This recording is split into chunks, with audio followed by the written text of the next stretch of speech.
Contacto 3. Y la entrevista de interés tiene que ver con los fenómenos de la naturaleza, pero la tecnología justamente al servicio de la prevención, ¿no? Lamentablemente son impredecibles a veces estas calamidades o estos signos de la naturaleza, pero hay cosas que sí se pueden prever, ¿no? Ha llegado un radar meteorológico de lluvias y este es un sistema que podría llegar a detectar una ocurrencia, un huaico en Chosica, ¿no? Va a estar instalado en el Cerro Suche, en Huarochirí, y bueno, también, por cierto, la población podría estar más alerta, ¿no?, ante lo que podría pasar ante las precipitaciones. Imágenes que van a acompañar la conversación que inicia en este momento. Está aquí Yamina Silva.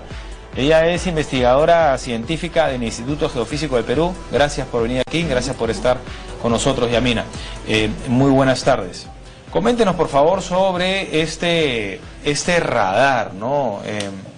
¿Hace cuánto tiempo, bueno, acaba de llegar, ¿no?, pero existe esta tecnología y hasta qué punto nos puede ayudar? Hoy en día ya el niño costero ha dejado de ser un mal recuerdo, lamentablemente. La gente está muy preocupada por lo que está pasando con las lluvias y la situación, por ejemplo, en zonas como Chosica. Coméntenos, por favor. Bueno, este radar meteorológico que el Instituto Geofísico lo ha traído gracias a un fondo proporcionado por el INDECI, que es el Fondo para Desastres, es alquilado. Este radar fue desarrollado en la Universidad de Oklahoma y tiene por propósito hacer un escaneo a las nubes y estimar la cantidad de precipitación que hay en la nube y la cantidad de precipitación que es la que cae hacia la superficie. Entonces, este radar ha llegado a Perú hace una semana exactamente, está ahorita en una fase de prueba y en los próximos días va a ser instalado en el Cerro Suche. El propósito de esto es justamente, en esta primera etapa, es básicamente hacer investigación que nos permita determinar la cantidad de agua que hay en la nube. Esta información nos va a ser útil tanto para las alertas, que se lo vamos a proporcionar al CENAMI, ¿no? Estamos trabajando de manera conjunta con el CENAMI para que ellos puedan tener esta información y incluirlo dentro de su sistema de pronóstico. Posteriormente, nosotros tenemos como un proyecto de investigación, de trabajar con esta tecnología, con estos datos que tenemos, incluirlos en los modelos atmosféricos y posteriormente a un modelo de huaicos, ¿no? O sea, esta primera fase es básicamente enlazarlo con el huaico, o sea, lo que genera el huaico, porque entiendo que también llueve más arriba todavía, ¿no? Claro, o sea, llueve más arriba, las lluvias están en la parte alta de la cuenca, en la parte media de la cuenca, y lo que queremos es estimar cuánto es el volumen de agua que está cayendo y cómo eso finalmente puede activar las quebradas, ¿no? Ese es lo que activa la quebrada, perdón por la ignorancia, pero justamente la idea es que el televidente pueda entender. Lo que activa la quebrada es la lluvia baja. ¿No es la lluvia de arriba? Es la lluvia, es todo lo que viene, ¿no? En los primeros días de lluvia, la lluvia pues digamos carga y posteriormente, o sea, estamos ya en una etapa en que ya tenemos un mes de lluvias, por lo tanto las quebradas están mucho más sensibles. Con poca lluvia pueden activarse, ¿no? Entonces lo que queremos nosotros es... O sea, el rebalse, digamos, es por las lluvias ahí donde van a poner este radar. Nosotros vamos a poner el radar en una parte alta aproximadamente a 2.900 metros de altura, donde vamos a poder ver 60 kilómetros a la redonda, todo el panorama de las lluvias, ¿no? Desde la zona de Matucana, incluso más arriba, hasta la zona de Chosica, incluso un poco más bajo, ¿no? En esta zona, ¿cuánto demora más o menos, ¿no?, en formarse esta nube negra cargada? Claro, o sea, hay dos procesos por los cuales se generan. Una son nubes más altas que se generan en la parte más alta y que pueden trasvasar las montañas y hacer que precipiten en la parte, digamos, ya en la parte pacífico de la cuenca. Y hay nubes que se generan en la parte media de la cuenca, o sea, no son nubes muy altas, ¿no? Esa es más fácil de detectar, digamos. Esa es, depende, digamos, con el radar vamos a detectar básicamente las nubes más altas, las nubes más grandes, porque el radar va a estar a 3.000 metros de altura y de 3.000 metros va a poder hacer un escaneo para ver todo lo que hay encima de los 3.000 metros, ¿no? y un poquito más debajo. Entonces, para que quede claro, hay tiempos, digamos, o sea, para poder reaccionar rápido. ¿O no? Más o menos, ¿ustedes consideran sí, cuánto nos puede tiempo? dar algunas horas, ¿no? Un par de horas, 3 horas.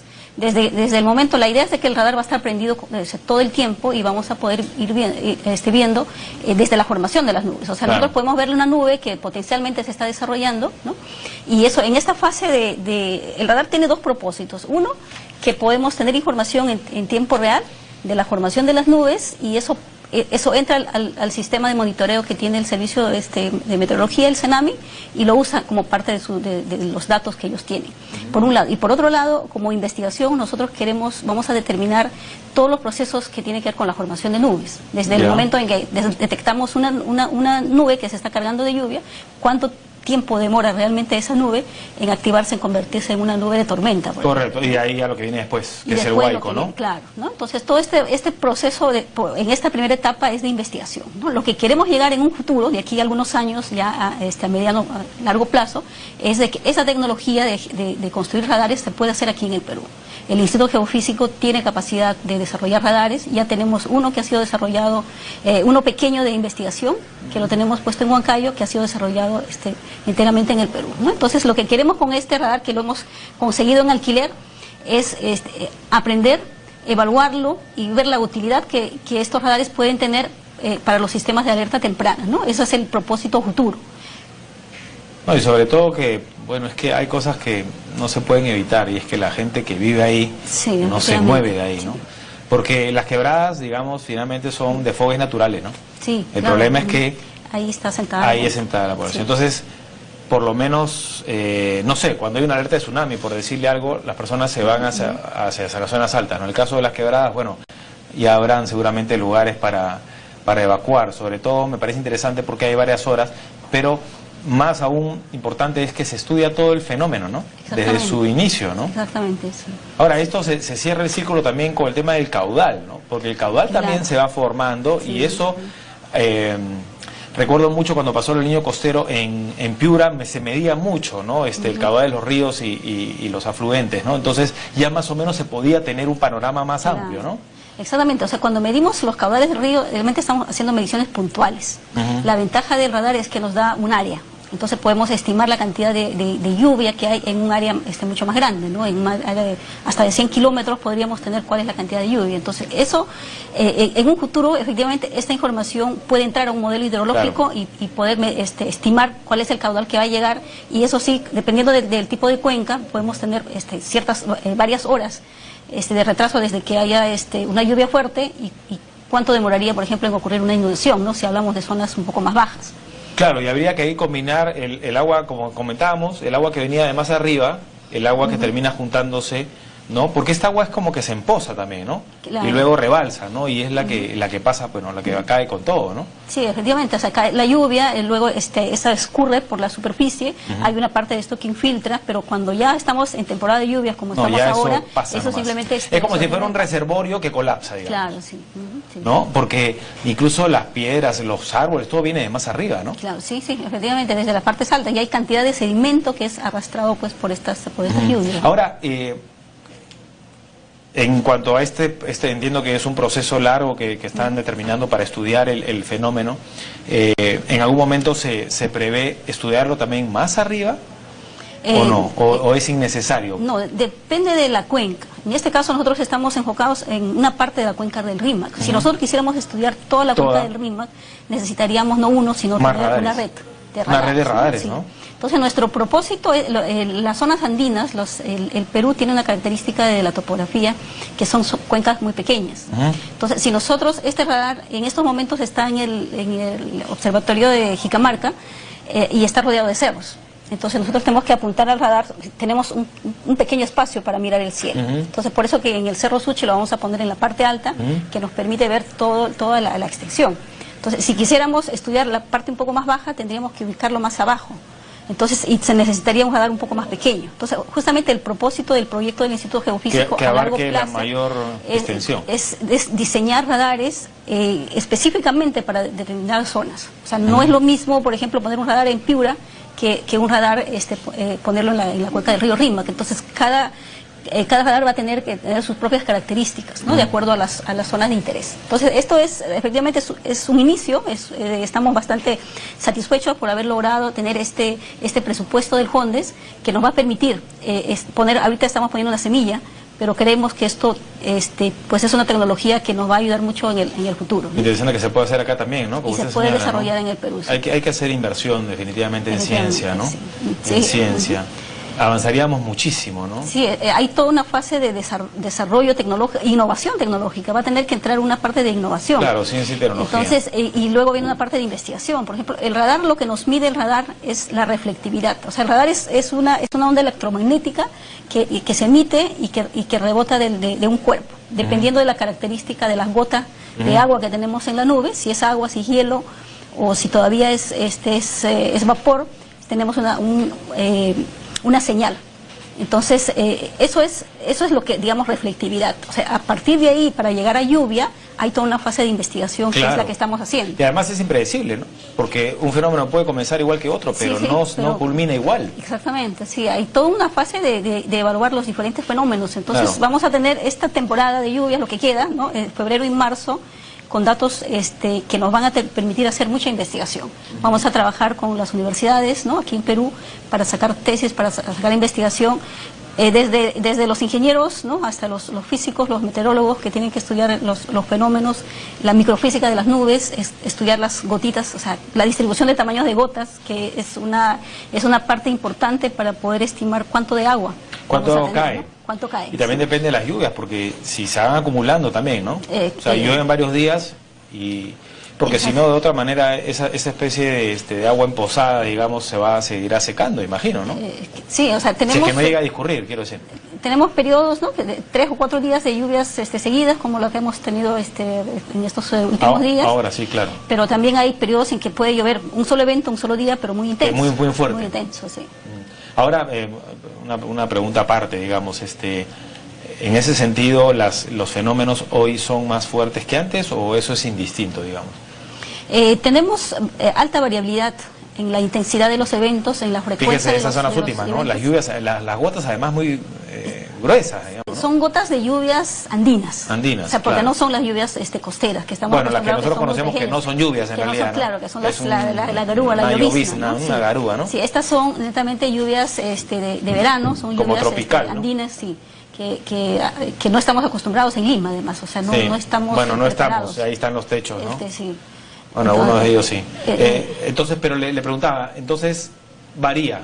Es altamente variable, tenemos ciertas condiciones climáticas que hacen que estos eventos estén más presentes, ¿no? Claro. Y por otro lado, en realidad las lluvias de verano de Chosica, ¿por qué nosotros hemos apuntado hacia Chosica? Porque podíamos haberlo llevado a otra zona del Perú. En el caso, mi tema de investigación, mi zona de estudio es el Valle del Mantaro, por ejemplo, ¿no? Donde tengo todo un laboratorio para estudiar estos fenómenos.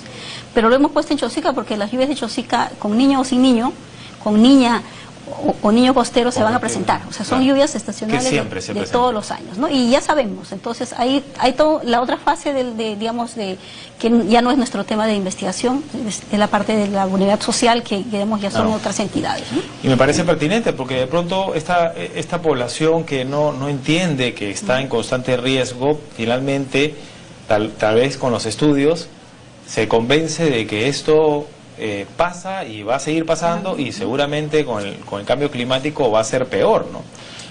Sí, efectivamente, o sea, tenemos alta variabilidad en el clima y tenemos este contexto de cambio climático que va a hacer que... Sí, bueno, y deforestación, porque el problema de los huaicos es que no hay árboles arriba, pues, ¿no? Que contengan esta furia de la naturaleza y que absorban las lluvias también, ¿no? Sí. O sea, es un fenómeno completo, ¿no? Ahora, en un país de climas y microclimas, en realidad este estudio es muy puntual, como decía usted, ¿no? Solamente para esta zona, ¿no? Pero mañana más tarde se podría determinar, no prever las lluvias, pero sí determinar cómo puede generar en otra. O sea, la lluvia, para entender un poco más técnicamente, se genera por por zonas, ¿no? No es que llueva allá y va a llover acá también, ¿no?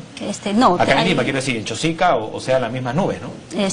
Claro, hay unas condiciones atmosféricas necesarias para que se generen las lluvias, claro. ¿no? Entonces, toda la zona andina tiene un periodo de lluvias que empieza en noviembre, entre octubre y noviembre, y terminan en abril. Entonces, el pico es enero, febrero, marzo. Entonces, estas lluvias se dan igualmente, no llueve todos los días, no llueven algunos días por periodos, pero ese es el pico de las lluvias. En el caso de la selva tiene otra dinámica, tiene otros factores que hacen que llueva en esa zona, ¿no? Y la zona costera... Por las nubes, por el agua que se evapora. Claro, ¿no? viene de la mar, Amazonía, ¿no? Entonces, en el caso de la costa tenemos, no estamos acostumbrados, o sea, el mar es bastante frío, que hace que el aire que está sobre el mar es un aire más frío que inhibe las precipitaciones, la formación de nubes de precipitación. Entonces, cada zona tiene su propia característica, o sea, está dentro de una circulación regional, y más los factores locales hacen que llueva en determinados periodos. Correcto, y son las más vulnerables, por eso es importante estudiar estas, ¿no? Exactamente, o sea, en realidad, si hablamos globalmente de todo el contexto, o sea, nosotros estamos muy enfocados en la parte física, ¿no? Ahora usando pues tecnología de punta, y pero esto realmente es un problema que involucra los diferentes sectores, ¿no? Y lo penoso es que, no sé, siento que estamos como que atrapados, ¿no? O sea, lamentablemente no se puede hacer, es decir, se puede pronosticar todo lo que se quiera, pero si sube el caudal ya sabemos lo que va a pasar, lamentablemente, ¿no? Y si llueve también sabemos lo que va a pasar, ¿no? Sí. Y al menos en el caso de Chosica, si a mí me dice Senamio, me dice IGP, me dice, oye, aléjate de la quebrada, con tiempo te mueves y te puedes salvar. Pero ya el río Rímac ya es una cosa que ya no hay cómo controlarlo, ¿no? O sea, obras de contención y eso, pero el agua que baja ya es demasiado para lo que existe, ¿no? En realidad, sí, bueno, hay obras de ingeniería que tienen que ser grandes obras de ingeniería que tienen que hacer, ¿no? para digamos, si es que queremos mitigar estos impactos, ¿no? Bueno, para finalizar...